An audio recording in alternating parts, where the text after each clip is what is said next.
Life Management Science Labs would like to acknowledge that we live and produce this podcast on the traditional lands of the Wurundjeri people. We'd also like to acknowledge the traditional owners of the lands of our listeners and our international colleagues. We'd like to pay our respects to their elders past, present, and emerging.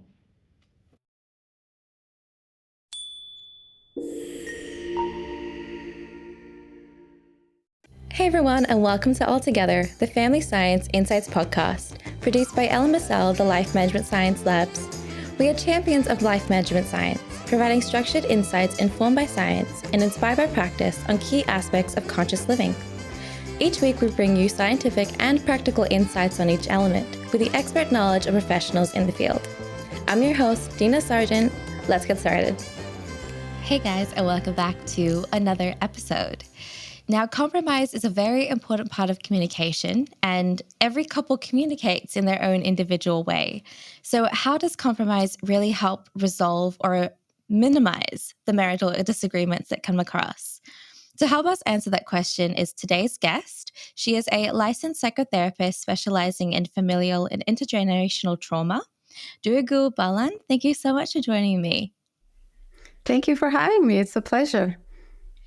Now, how did you get into wanting to specialize in the research areas that you're doing, which is familial and intergenerational trauma, and how does that sort of fit in with what we're talking about today? I started off my career working with in the Bronx, was very marginalized, with a marginalized community where there's a lot of intergenerational trauma and a lot of familial trauma. And it was kind of like a very, like a dive into a very tough work. And it was very satisfying. And from that moment on, I never imagined doing anything else. It felt such a privilege to be allowed into the worlds of, people who are suffering in such deep levels and be able to meet them in their pain and kind of change certain narratives that they learned about themselves, about what relationships are, about the world. And it was just so fulfilling. And after that, it just always, that was my passion. I kept on going. What are some couples' biggest issues when it comes to compromising for disagreements that you found? The simple answer to that is, I see a lot of people coming in for financial disagreements or disagreements around parenting or what role extended family is going to play, in-laws, that's a big one. Whose career is more important, who does the dishes, these kind of things. But those are, I think, the surface level, like that's the context, that's what people come in for. But in reality, I always find that the real conflict is always about the desire of affection, of not feeling loved enough, of not feeling heard enough or seen enough, not feeling intimate and connected enough. It always boils down to that, actually, whatever the context is.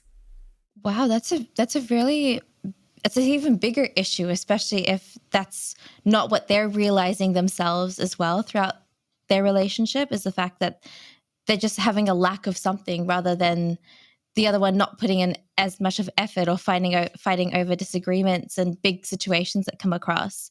The fact that they're feeling a lack of, whether it's affection or lack of intimacy, is a pretty bigger issue if they're not realizing that that's the problem themselves.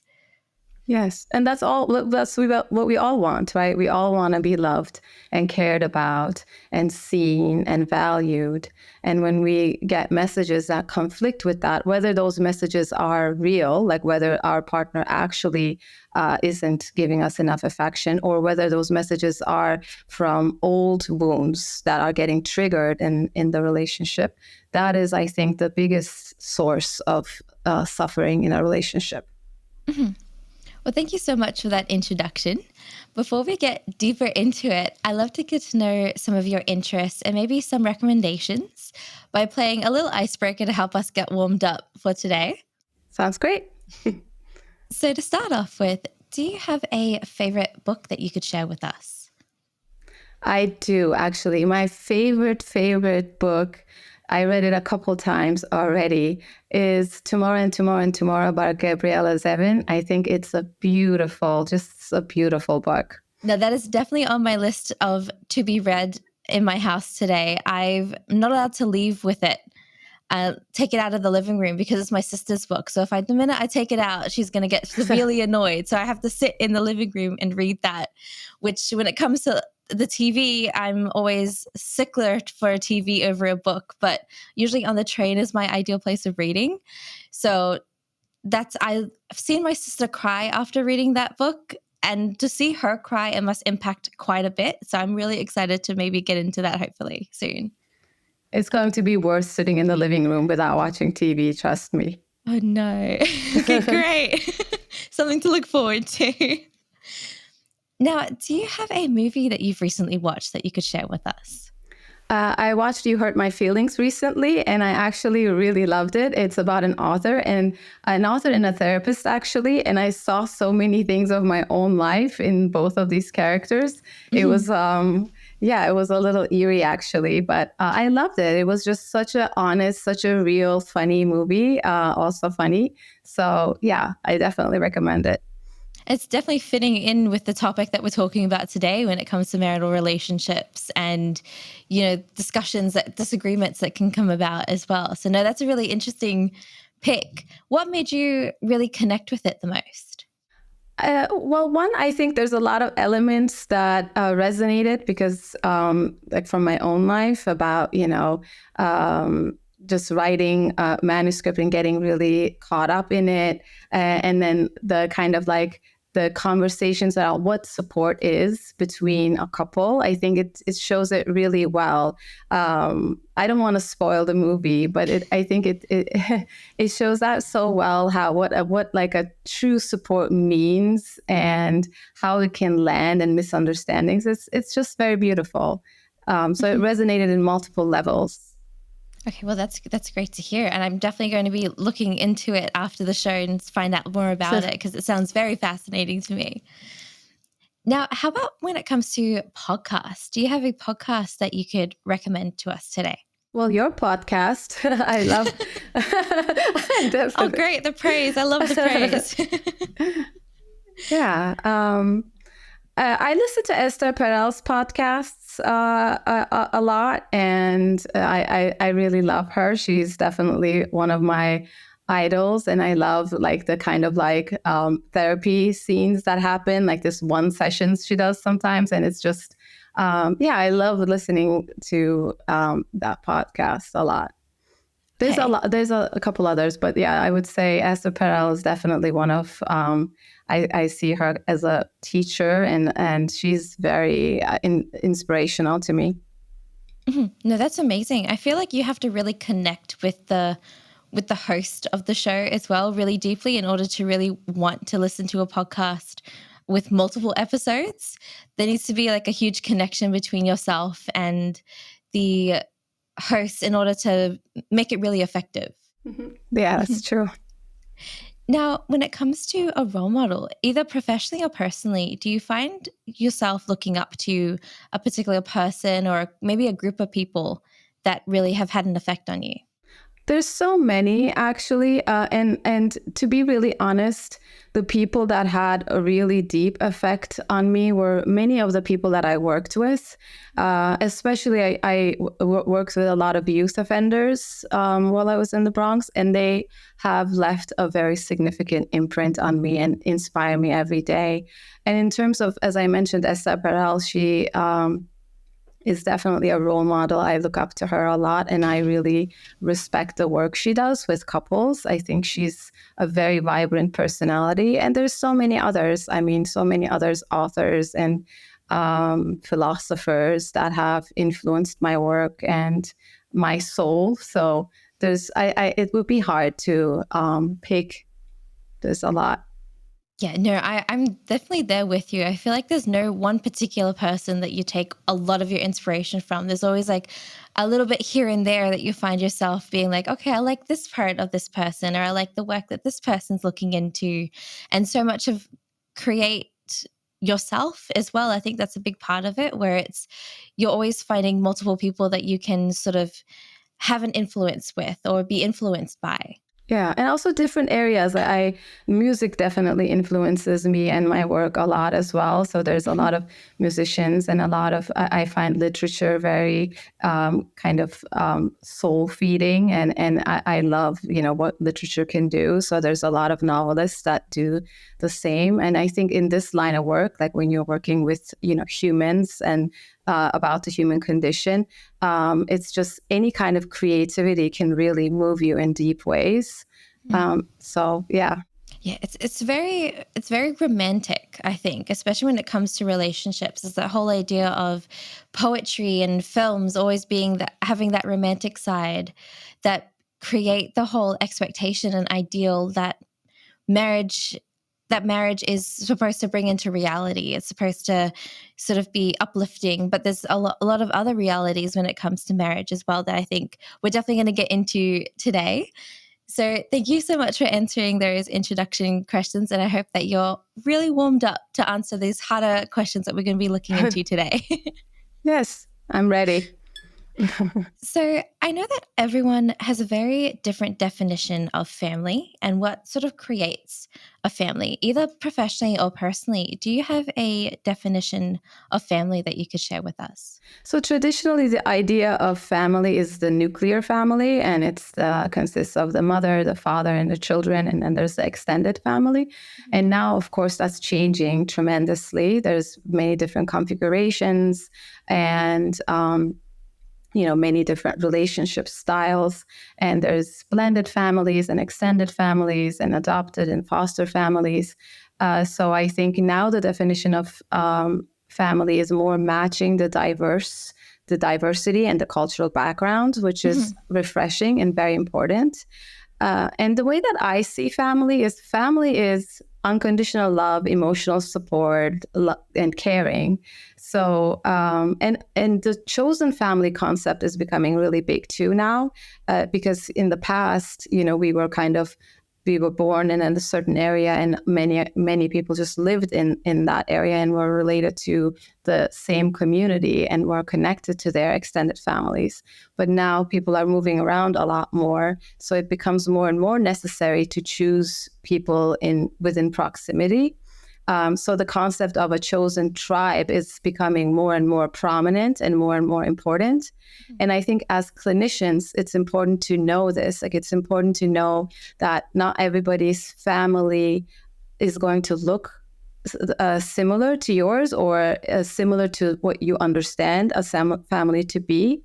Mm-hmm. And that there's actually these chosen families and friendships that are so impactful in people's lives, that is important to know for the therapeutic process as well and consider. No, I think, it's definitely important for, I think, a lot of people, even socially, to sort of accept the fact that there are different families. Comes in, when we say the phrase, it comes in all shapes and sizes. The ideal that family is no longer just a mother and father and 2-3 kids. There's now so much more and it's always been a thing, but I think also society hasn't really accepted it as something of significance. They've always seen nuclear family as being the main definition of family. But now, like you said, there's the whole idea of movement into chosen family, where family and friends are now becoming as much a family as anything. Now, how do you think that family still holds an importance in today's society? Is it still something that people really resonate with? Or is because of the change of view that family now has, is it now worth maybe calling it something other than family? I mean, I think the notion of family, what it is, the feeling of it, of course, still resonates, because we're mammals and we need other people. We need to rely on other people. We need to be loved and cared for. We can't survive on our own. So that's why having a group of people that you can rely on, that you can trust, is in our makeup. So we're always going to strive for that. And I think that was why the pandemic was so challenging for so many people, because it just interrupted the social connection between people. And also, it's also because why jobs like clinical work or humanities can't be really done by bots because humans really need to connect to other humans. So I think in that sense, there's always going to be the notion of family. But what's it called and what is it referred to? That, of course, can change over time because now people are also becoming more and more aware of trauma and, psychology and attachment wounding. So we're understanding more and more now that some people's families are just not conducive of unconditional love, that they're just not supportive, especially for people who feel marginalized within their families. Chosen families are becoming much more important for them because they just don't find what they need, the emotional connection, in their blood family. So I think in that sense, it's definitely significantly changing. But in the sense that humans needing other humans, I think that will always be the case. Mm-hmm. No, I agree with you. I think bots can only do so much. They can't sort of imitate a real life person as much as society is saying, oh no, it's going to be even better than a human connection because it's going to be exactly what you're expecting to feel. But I feel like the whole point of family is to deal with the unexpected. And a bot can't really do unexpected. They do what they're programmed to do. So a family always comes up with situations that either can hurt you or make you feel a whole lot more loved than you originally feel. And I think we get so caught up in the fact that technology is moving really quickly, but we're not really wanting to deal with that lack of human connection because our social bar is desperately needing that connection all the time, or as possible as we can. Now, when it comes to marriages, and I know marriage is a huge part of that emotional connection that's needed. If this is your person, this is the person that you spend most of every day with. How would you define what compromise is in a marital disagreement? Compromise actually is not one of my favorite words, only because it has so much stigma attached to it. And it kind of like is associated negatively with settling lower, right? Lowering your bar. So I usually go with like something along the lines with mutual negotiation or conscious sacrifice or something like that, because I feel like it's really important to have the sense of willingness. So I think compromise sometimes may feel for people like it's like this unwilling having to give up things. And there's always giving up certain things. I mean, we don't live in a world where all our wishes are going to be granted and all our needs are going to be met all the time, of course. But I think, what it comes down to is for the two people who are doing the negotiation between them to feel okay with the agreement, to feel like it's worth it. It's worth the sacrifice. It's worth the energy. It's worth giving up whatever needs to be given up. Mm-hmm. And I know when it comes to marriages, it is quite literally the combination of two completely different personalities, two completely different lifestyles, two completely different communication styles. What would you say when it comes to disagreements of one person sort of who's a little bit more outspoken, who's a little bit more can sort of say what they want to say, and then the one that is compromising the most? How do you find the balance between the two of them where the person who's compromising the most still gets a lot of their discussion out, still gets a lot of how they feel out, but also not sort of adding to the argument that's already sort of taken place? Yeah, I think it's really important that there's a balance, and it's not like one person can't always be the one who compromises. And you're right, it does get challenging when one person is a little bit more outspoken or is more skilled in voicing themselves compared to the other person. Then I think then it really helps to do couples therapy. It really does. Okay, good. To have a third person negotiate and help. Because we learn all these things in our families, right? Like in families, we learn first of all, we learn to name our emotions. We learn to regulate our emotions. And then we learn for asking for our needs. So some kids who grow up in families where their needs don't matter, where there's no apology. Of course, in relationships, it becomes very difficult for them to ask for what they want, or even sometimes know what they want.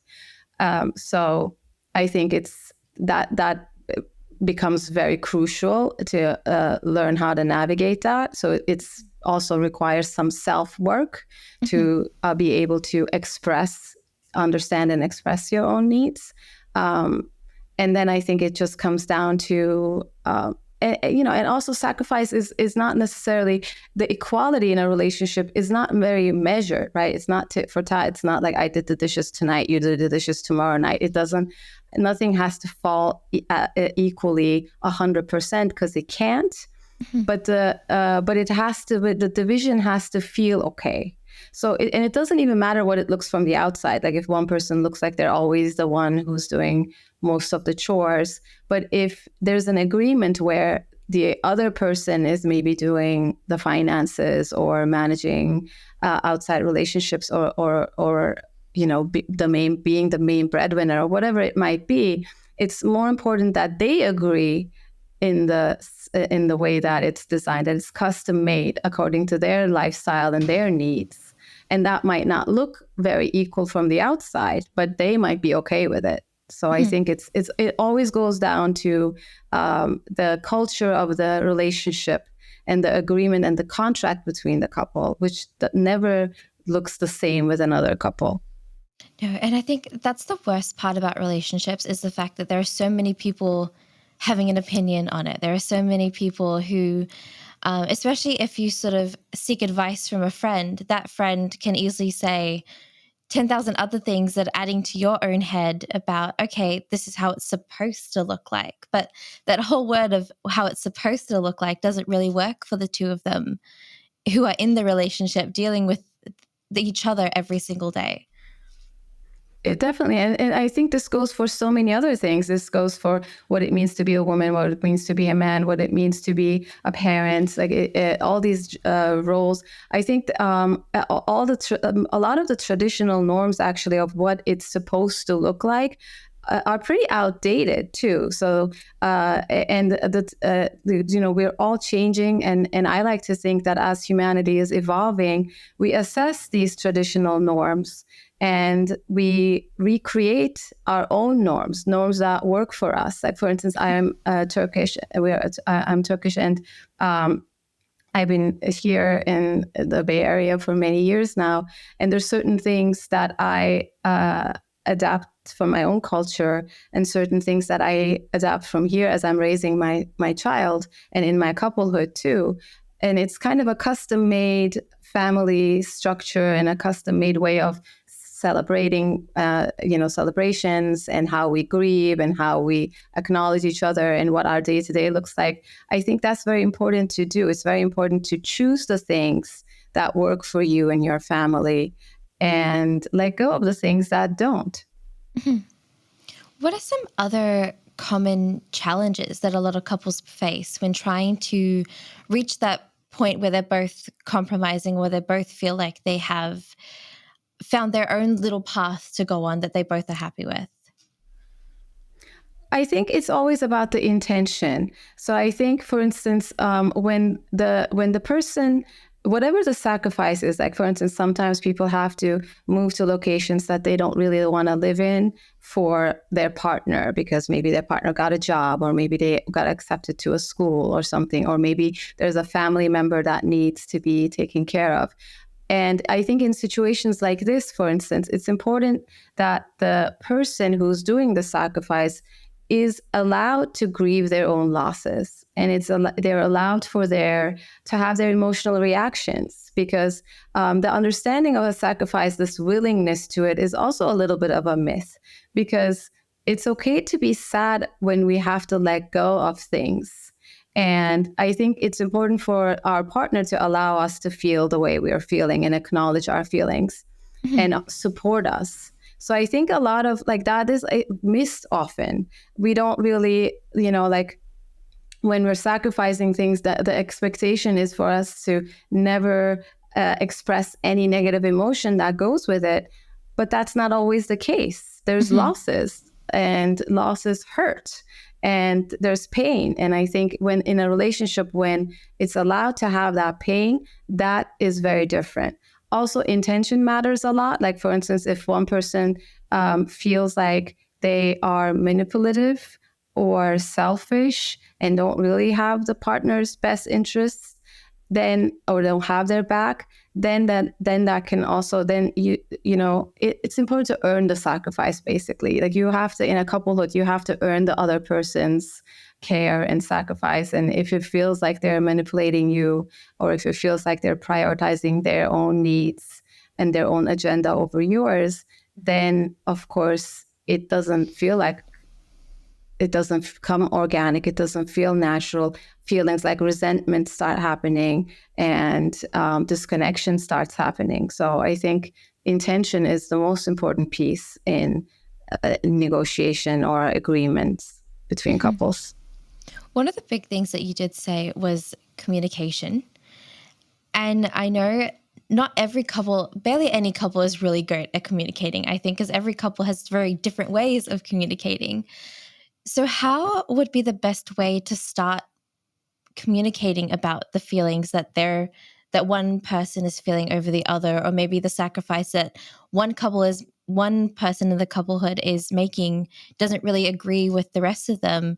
How do you come up and start that conversation of bringing up how they feel? Because I know there's always a moment where it's not a great time to bring up that conversation. Yeah, what would be a good time to do that? Well, one thing I think is important is to remember to breathe. I always tell this to the couples that I work with, because when we feel stressed out, or when we feel like we're in survival mode, our breath starts to get really short. And that's when we actually feel very triggered. That's when we can't really have a very calm or rational conversation. And the other thing is, often conversations happen in passing, with a lot of other distractions, with a lot of other tasks at hand. For instance, one person is doing the dishes and the other person is attending to the child or something, or they're driving. And I don't think that's a good time to have a conversation, because eye contact is a very important part. We learn about the world through eye contact. When we're first born, our caregivers communicate with us through eye contact. We understand if we're safe and if we're loved through the eyes. So looking at each other is very important, and setting the time to have a conversation where it's not going to be interrupted, where there's not going to be other demands, that is very important too. And I know that it takes, we all have very busy lives. There's so much demand on our time. So it doesn't come natural or easy, just like self-care, right? Like, it's the first thing that goes usually. But it's so important, because it actually really negatively affects the relationship when we don't connect, when we don't actually meet each other. So I think, like, when it comes to talking about this, there's a lot of good moments, and I'm a very visual person myself when trying to have those discussions. So to be able to see the finances, I need to be able to see the screen, and to be able to talk with my partner about it and say, okay, this is what we're able to work with. How can couples ensure that their compromises and their discussions are both fair and compromised and balanced throughout it? Because for me personally, when I start disagreeing, or when I start sort of saying my piece, I end up getting very emotional. So there's a time and place where I know it's not best to talk to them about certain things. How do I sort of go ahead and express the fact that I'm not ready to talk about this yet, but in a way that's not really shutting down the conversation entirely? I think that's a great question, and that comes up a lot. It's also, avoidance is a coping mechanism, and it works, and a lot of us do that, and it just makes it easy to just go on with the emotions. And I think it's okay to ask for time. It's okay to the emotion regulation is the most important piece. We can't really have a fruitful conversation when we are so aroused and so activated, right? So I think and many times what I do, like in my practice, and what I see is that couples trigger one another, right? And when we're connecting with another person, it's always two nervous systems interacting. So sometimes we trigger each other and we activate each other's nervous system, and we get into defense mode. So it's important to know how to regulate one another. And that comes with practice, actually, right? And that comes with conversations when we are calm. So when we're calm, to kind of say things like when I feel hurt, it really helps that you hug me. Like, right, we all have different needs of affection. Some people respond to physical touch, some people don't. And it's really important to teach that to your partner. How can your partner regulate your emotions? How can your partner help you calm down? What works? What doesn't work? And trial and error is a great thing, right? Even in like a heat of the moment, when someone says that, you can say, okay, that doesn't work for me. Like, I understand the intention is to calm me down, but it doesn't calm me down. And when we're in a more regulated state, we can have these conversations. We can kind of understand where we're coming from. We can understand what gets triggered, what gets activated. And then it would be much easier to actually have difficult conversations and come to a resolution. Mm-hmm. And then when it comes to outside support and counseling, I think you mentioned it a little bit earlier before that maybe you should go see a therapist or couples counselor throughout this. Is there a role for outside support in facilitating the compromise within a relationship?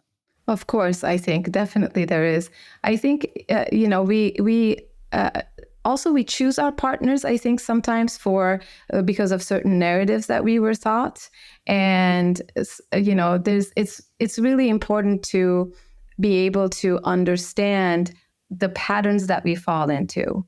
And therapy actually really helps that, like, because a therapist is kind of like a stage director, and in a couples situation, at least, it's like they kind of guide the couple to say certain things differently. For instance, I might interject a little bit and say like, oh, that was a little mean. Like, can you rephrase that? And teach people say things to one another in a way that is going to land better. So because when you say something in a non-attacking way, that person can respond to you in a non-attacking way as well. But if you start blaming the person, they're going to go into defense mode. So you're going to lose them. So I think having a facilitator actually really helps navigating, especially difficult conversations, especially big compromises or big negotiations.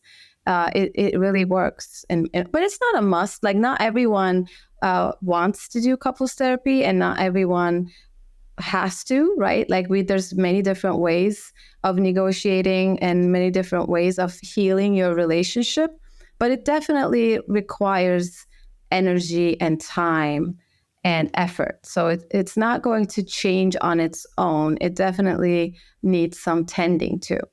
So when it comes to counseling, I know that there's always some couples who are two-sided about it. One side is, okay, want to go and seek help outside of the relationship to be able to talk to someone about the issues that we're having. The other side is a little bit more hesitant to share information outside the relationship, or doesn't really want to communicate their issues that they're having, or sometimes don't even see that there is an issue.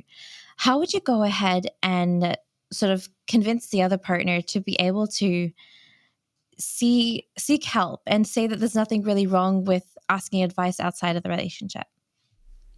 I think that's a great question. I think one of the important things to pay attention here is that sometimes change is threatening, and sometimes one person is very comfortable in the way that the arrangement is.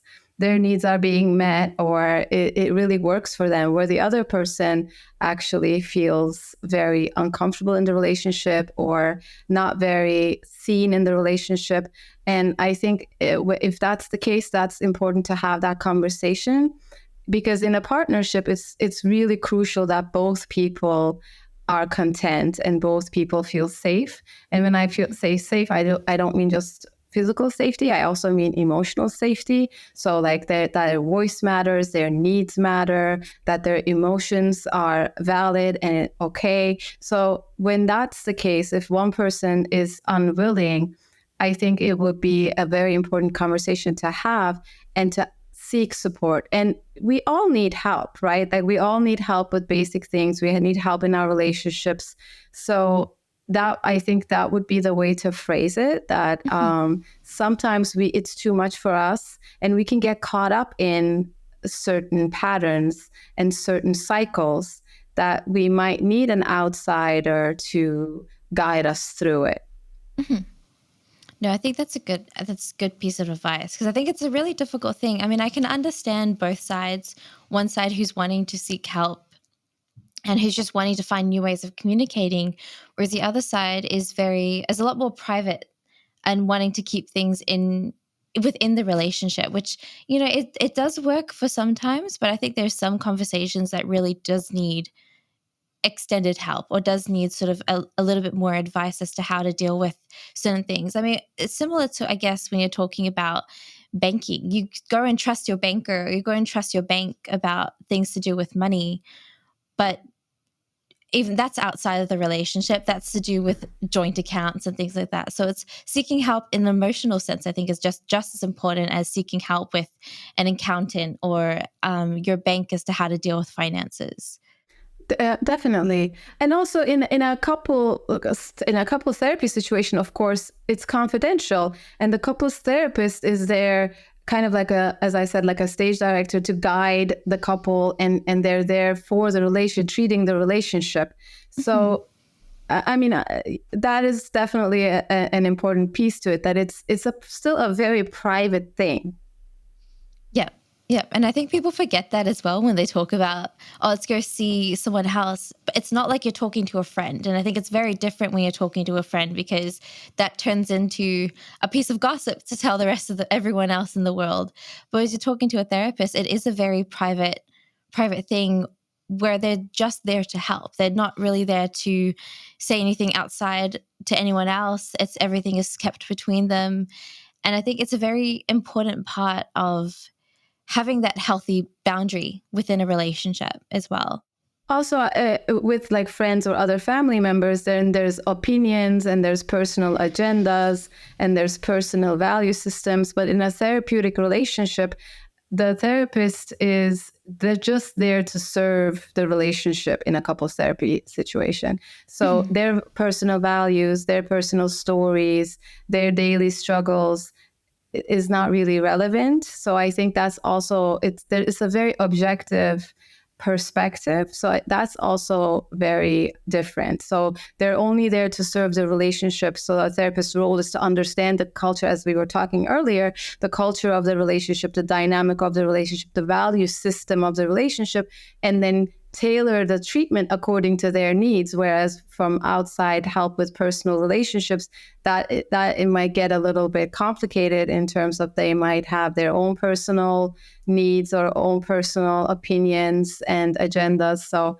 that in that sense, it's very different. Couples therapy or support from a therapist, professional support, is very different in that way too. No, that's perfect. Thank you so much for answering those questions. Now we move on to the next part of the show, which is the practice and habits. What are some of your recommended practices for couples to enhance their ability to effectively compromise during disagreements?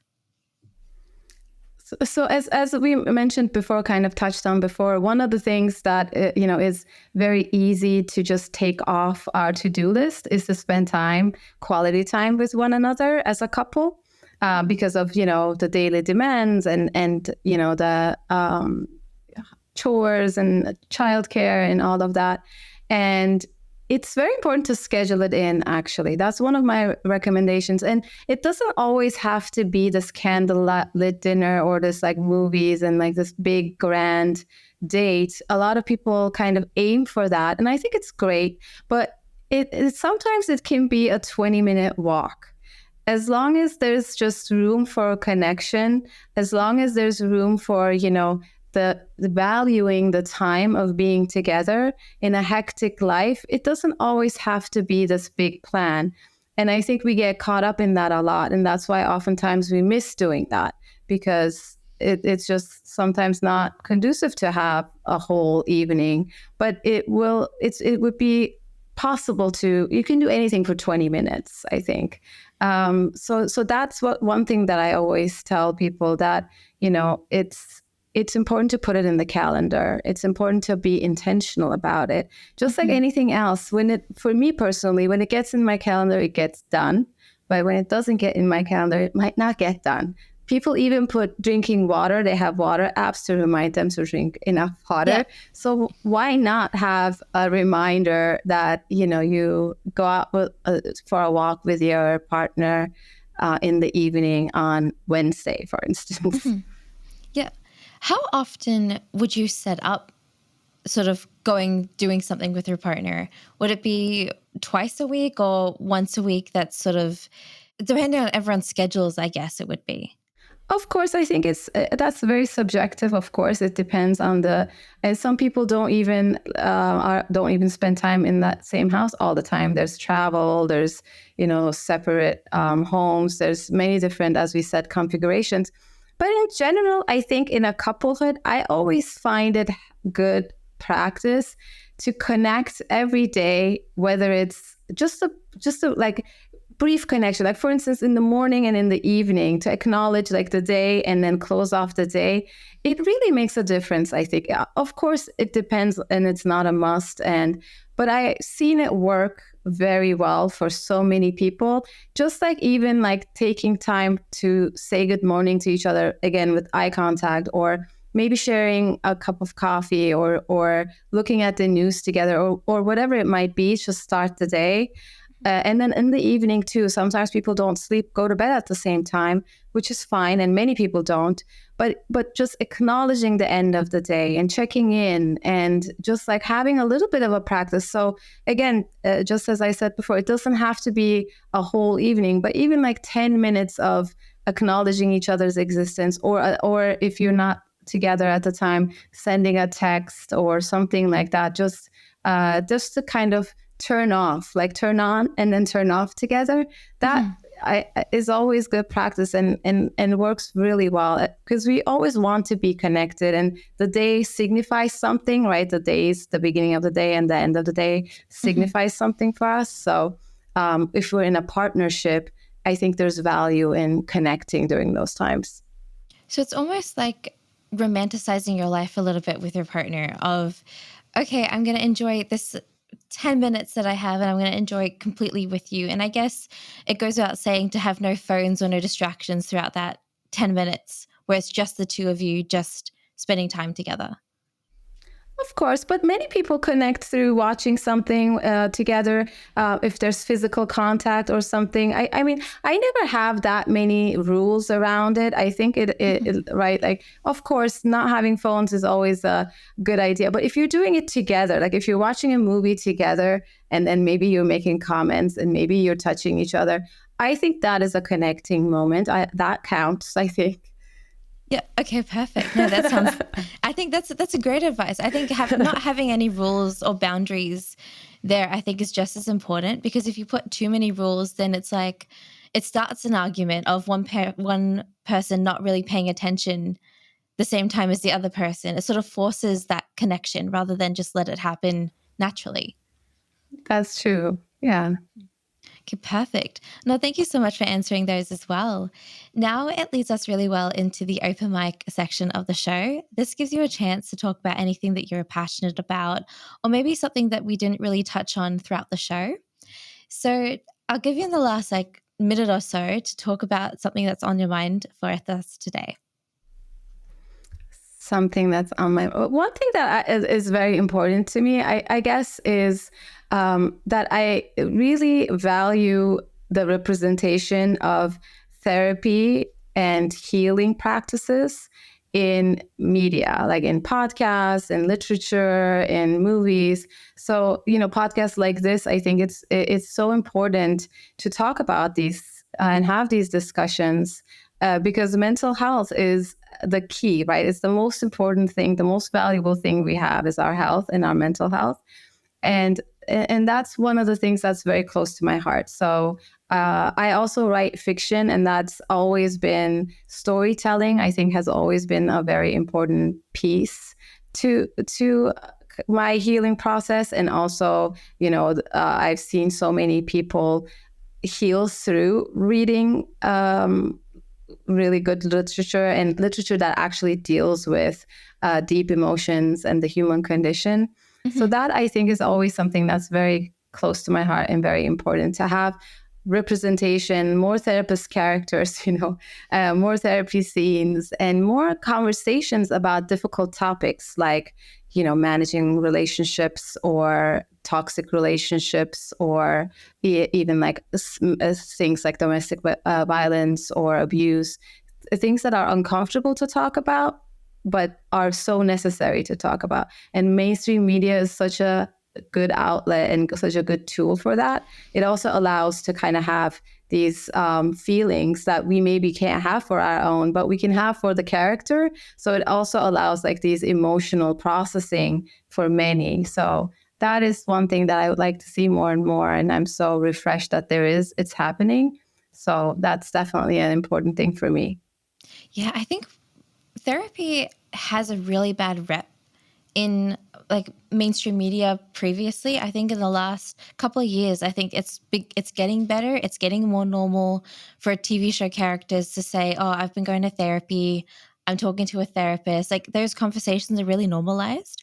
But I think about 5 years ago, that was still everyone was still very hesitant to say out loud that they're going to see a therapist, that they're talking to someone, that they're getting help, because that would emphasize the fact that there's something wrong with them to be getting help for, or to be getting therapy for, or to talking through their issues. And I think it's been such a great change in the view on therapy, because I think everyone does need at least one session to figure out whether they need to keep going, because I think everyone has very different issues that they're dealing with, and not to be able to talk to someone is a really tough situation to be in. But I'm really glad that we are normalizing therapy sessions and talking to a therapist, not just in the show, but in mainstream media, because I think it's just as important to be able to say, I'm seeing a therapist, or I'm talking to someone, and not have it flash back on you saying, oh, so there's something wrong with you to begin with. That's true. And especially for men, I think there's still a stigma around it. I was actually very surprised during the pandemic when because my practice is, I would say, pretty even, but women are much easier to talk about therapy. Their friends know that they're in therapy. Their families know that they're in therapy. It's not like that for men. I have seen so many men not tell anyone that they're in therapy. And I think that is just so sad to me. And I because it's so, this whole notion of men don't cry, or men can only show anger, that is actually such a toxic narrative, and it really actually affects women as well. So that changing is also very important, and I think it's changing more and more with in literature and in media, kind of talking about mental health as well, and also emotions that are expressed that are not just anger, by men as well. And I think that's very important, and shifting, not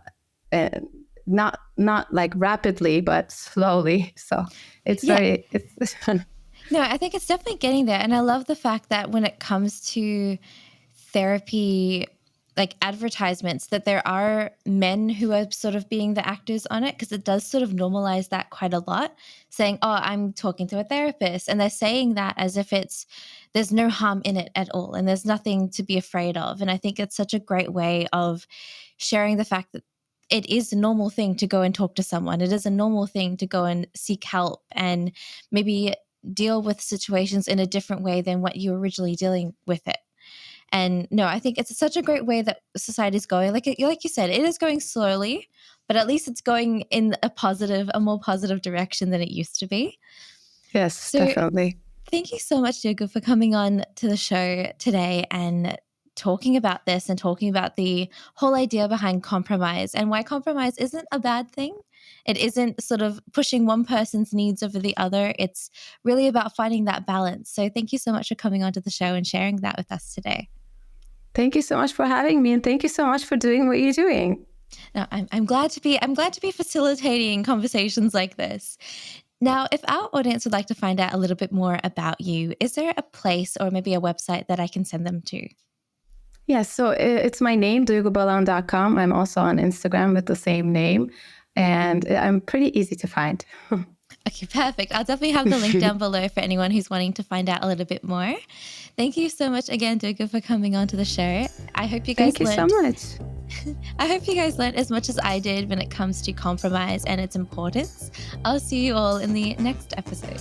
You've been listening to All Together, the Family Science Insights podcast, produced by the Family Science Labs, a division of LMSL, the Life Management Science Labs. More episodes are available from 10 life management perspectives and can be found by searching LMSL on Apple Podcasts, Google Podcasts, Spotify, and other podcasting apps available on your devices. If you enjoyed this episode, please consider rating our show, sharing it, and subscribing to our channel, as it helps other people find it so that we can grow and bring you more quality resources. More of our work can be found on our website at fa.lmsl.net, where you can join our movement. I'm Dina Sargeant. Thanks for tuning in.